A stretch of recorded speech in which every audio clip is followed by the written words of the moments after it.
in our production company, is just saying yes to everything and then figuring it out. It's like, just do it and figure it out. Just say yes and figure it out as you go. That's our number one like motto.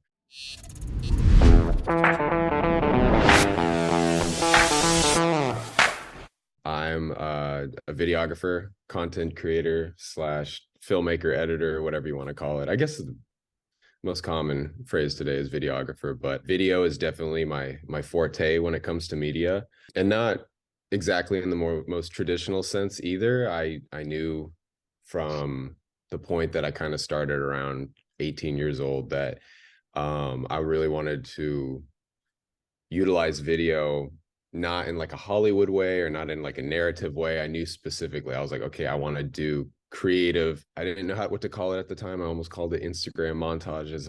It was like a mix of commercial and social media, and just creative video making mixed together. I guess I started in high school, and that's when I really realized this was going to be something that I could potentially like pursue more than just like something that was fun and a hobby.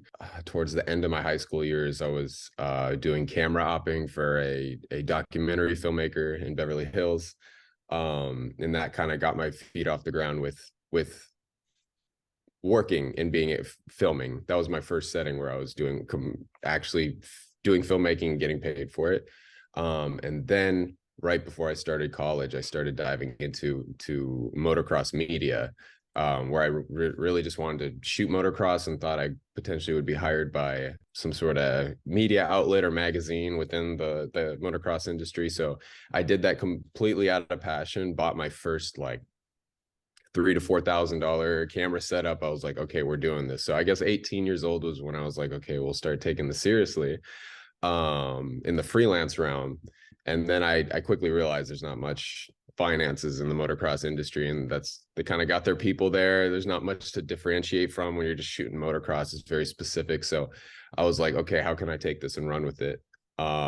So I just started shooting anything and everything to build a portfolio, from fitness to models to like swimwear and automotive, like everything. And I was just trying to build this portfolio, hitting influencers up on Instagram saying, hey, do you want to shoot, make a creative video? And at the time, I really didn't have much to showcase, in terms of, okay, well, what's this video going to look like? So I would kind of, maybe if I was shooting a fitness person and I hadn't shot them yet, like a fitness, as a niche, then I would send them like some automotive stuff I've filmed and hope that they can just see the creative abilities within the automotive and be able to translate that in thought to, hey, he could make me a cool video with fitness because he's good at the car stuff. So I got lucky with a lot of people not answering or not interested, but eventually, as I built that portfolio, people were like, oh, okay, he's done this, he's done that. And I kind of built from there. And so I freelanced throughout my college years, and after for a bit as well. And then best friend of mine, we started teaming up. His name's Jonathan. And we started teaming up on sort of just passion projects here and there, where I'd come out to Sweden to visit because I'm half Swedish. And he lived out there as well. Met him through college, when he was here studying abroad. So then when I would go back to Sweden to hang with him, get to see my family, I'd bring all my camera gear. And he'd be like, hey, let's shoot something. I have some friends that are in the music industry. We can make some creative montages, edits, whatever. So he would schedule the shoot. He'd get the location, the time, everything, set that all up. And I hated doing that. So I was like, okay, great. Wow. He's just putting these little shoots together. And then we would get on site and I would start shooting, and he would kind of be like, hey, move this way, or like look this way. Um, and then I was like, okay, so he's basically directing, and I kind of like that too. Like, I had never thought about these roles more than just me being the sole shooter, director, editor, everything. And so I was like, I kind of like this. And he liked it. And so we basically figured out him, and his role was producer, director, creative director, sort of moving and directing the shoot. And then I could kind of do my thing with the camera and focus on the visuals. So we did quite a bit of those. And then he eventually moved over here to the US. So he started freelancing and tag teaming with me on my freelance gigs for about a year and a half. And then eventually we were continuing to just do work in like commercial space, like basically any web-based content for the most part that was video. And then eventually we were reached out to by a luxury wedding event planning company. This was about mid 2021, and by the time we finally actually something came out of that reach out, was about like October 2021, and that resulted in us being flown out to New York within a 2-day notice of shooting a reality series for luxury wedding event planners. So that was our first like foundational, like huge opportunity that we were like, okay, we need to, it was still just Alec Ohlaker Films at the time. That was me and Jonathan also, but it sounded like it was just me. So it was like, it was really just like an individual sounding thing. So we're like, okay, it's time to start a production company. And from there is where we started Mood Studios off of that client. And we've kind of just scaled and grew from there. Within Mood Studios, we do commercial work, we do social media work, social media management now. We almost act as a social media agency. We also do podcasts, and basically any video that lives on the web is what we do. And we try to just build packages and campaigns out of that for the brands and the businesses and individuals we work with. So it's been a super exciting journey, and now we're just about a year old, our company now. We've been at it, so we've had a lot's happened since then, and we just continue to scale and just figuring it out as we go. We're like, okay, we're here, let's figure it out. What do we need to do? And it sounds like that was kind of your and Jonathan's first really big gig in New York, Yes. right? What were some of the toughest learning curves? For me personally, on this gig, this first big project really was just handling like this big of a project in the first place, where it was started out as 3 reality episodes that were going to be 20 minutes long, and that instantly like just overwhelmed me. I remember when we finished that call and they're like, can you come out to New York in 2 days and shoot this? We were like, oh, I was freaking out. It was nuts. So it was, we flew out there, we hired another videographer on just to have on board, because or no, we hired 2 videographers on. So it was a team of 4 of us, because there was 2 weddings happening back to back at the same time in New York. So one was in the Brooklyn area and one was on Wall Street in Manhattan. And we had to have me and Jonathan as the leads with a second videographer at each location. So this is the biggest gig of our lives, and we couldn't even be on site in the same area. And Jonathan and I really play as a tag team, of him being the director, the visionary, the client communicator on site, and I kind of assist to that. But then also I'm over here just focused on the visuals and the camera work and the lighting and all that. So then when we were being broken up to be at these 2 different sites, I'm like, okay, let's just hope the best. But even though it wasn't so much like a calculated production, more of we're following these people around like documentary style. So I was a little bit more confident in that it felt more like I'm vlogging for someone else and documenting.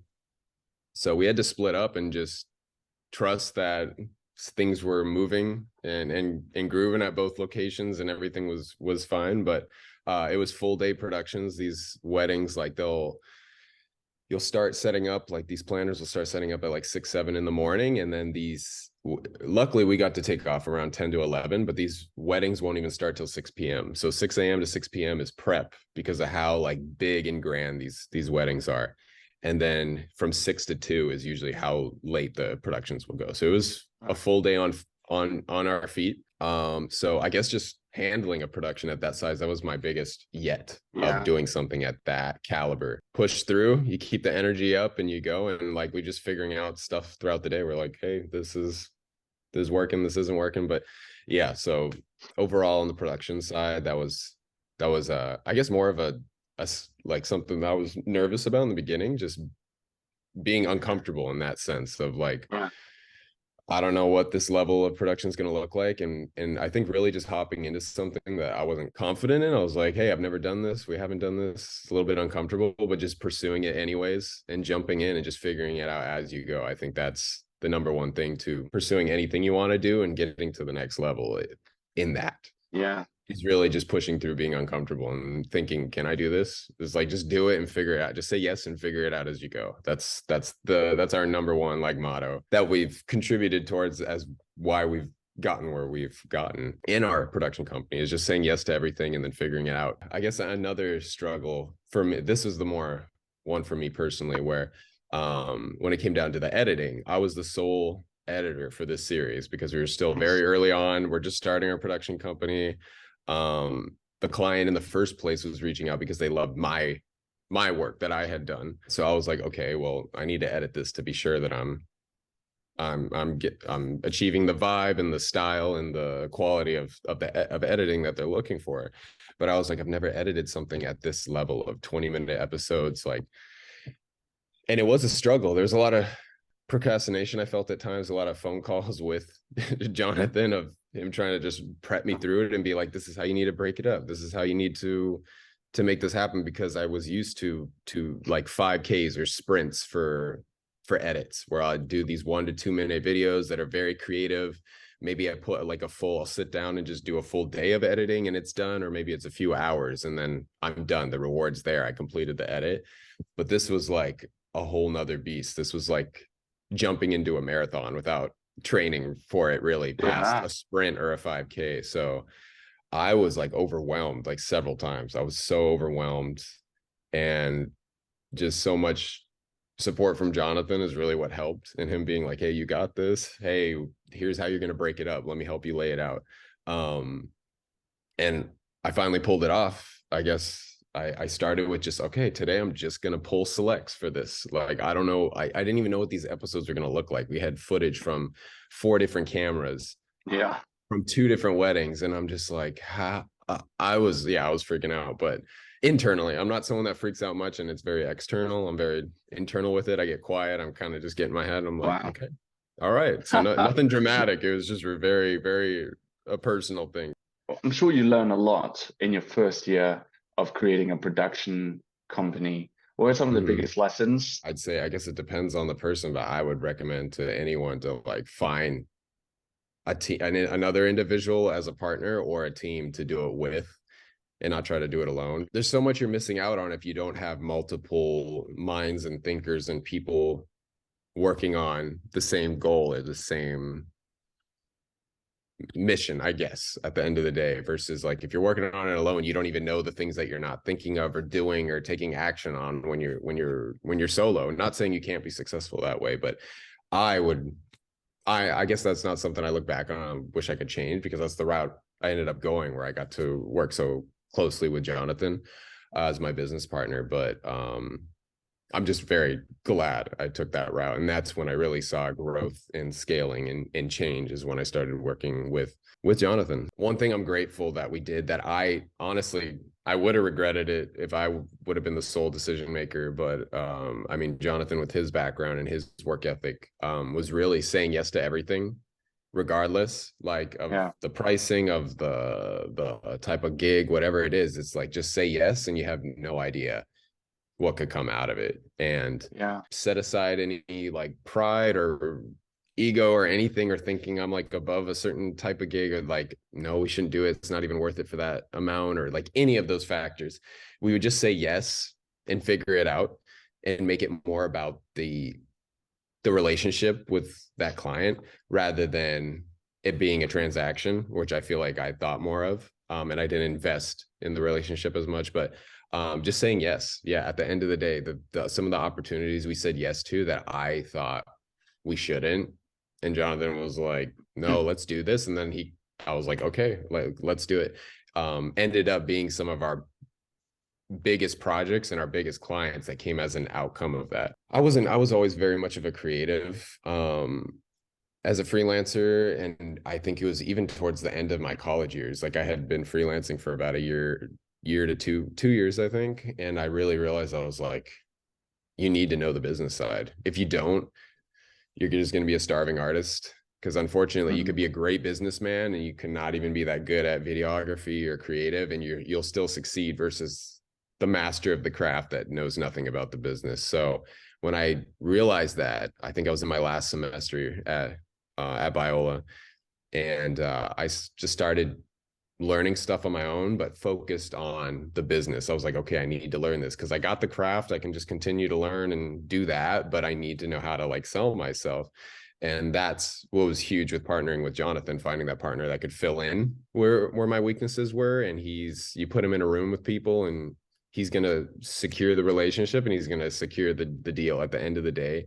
And that's where I really realized I was like, this is about the relationships at the end of the day. It's about the relational aspect.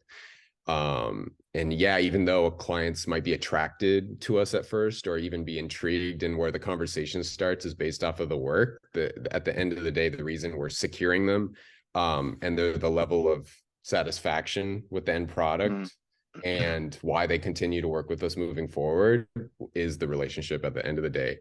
And Jonathan's been a driving factor with the client communication, Yeah. but yeah, a lot of the communication that happens where he plays the director producer role. And I get to assist in that. But I've been able to watch and see like, wow, this is like, as a freelancer, it was a lot of one-off things, and it was always looking for the next client because I'd work with a client here, there, and that was kind of it. And there wasn't more to it. So I feel like I was being solo on that. I was missing out on a lot of opportunities, but not even knowing it. Because how do you know what you don't know at the end of the day? So I look back and I'm like, I think I missed out a lot, like by not being open and saying yes and not focusing like on the right things, or just not being educated or experienced in the right things, I guess. So I look back and I'm just like, all you can do is change what you're doing moving forward. And it's just been super cool and Yeah. a blessing, I guess, to be in the situation of having a business partner that I'm able to really improve on the things I was much weaker in, and seeing those things play out, and then me growing in those things as well. But really just knowing, like, I guess at the end of the day, the key thing with what I'm saying is the relationship is everything with the people you're working with. So Yeah. yeah, that's where I Looking saw a at lot where of you change. are and looking Mm-hmm. at where you are right now, it's what do you love most about what you do? And what is one thing that is a huge challenge for you? At the end of the day, I guess the driving factors are the people I get to work alongside of, like getting to do it alongside my business partner, Jonathan. I know that some of these days I'm like, if I had to do this alone or it was just me, I think I'd be like burnt out by now or tired of it. But it's just being able to be pursuing something with like-minded people, like with a team that you're doing it with. And then we have our people that we have on board, Mood Studios, that are also a driving factor of just being able to work with like-minded people at the end of the day. And people, yeah, I think it's people at the end of the day. That's the word. And then biggest challenge, I guess the hard times, like just going through seasons of, okay, we need to make an adjustment financially, or maybe we didn't like I guess the things that like okay, we have because we'll have our monthly retainers and our clients that we can depend on monthly, but then the thought of if one of them were to drop out, or they're like, hey, we need to put this on pause, it'd be like, okay, well, we're literally everything's running off of you being a part of the equation financially.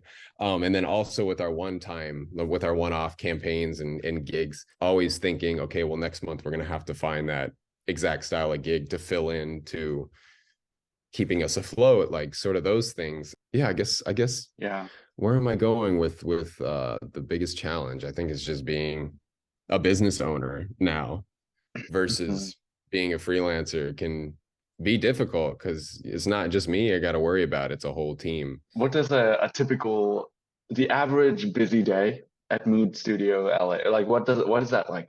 A big part of our business running the way it is, and how I guess making it as easy and seamless as possible, has been that I actually room with Jonathan and his wife. So we're roommates. We live in the same apartment, so we're able to kind of just wake up, and if we got to get to work, get to work. If we got to commute somewhere, it's like we're in the same space. So that's made it like very that's been a huge asset to, especially like the start of growing our company, just being in the Yeah. same space and just operating at that level together, or that in that close of proximity. I guess it could either be an editing day or like a move-in and production day, where Yeah.